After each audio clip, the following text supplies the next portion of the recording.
పరిమళము నీదేనా నాలో పరవశము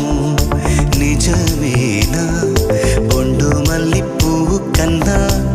తేలికగు నీ సోకు రెండు కళ్ళు మూసుకున్నా లాగు మరి నీ వైపు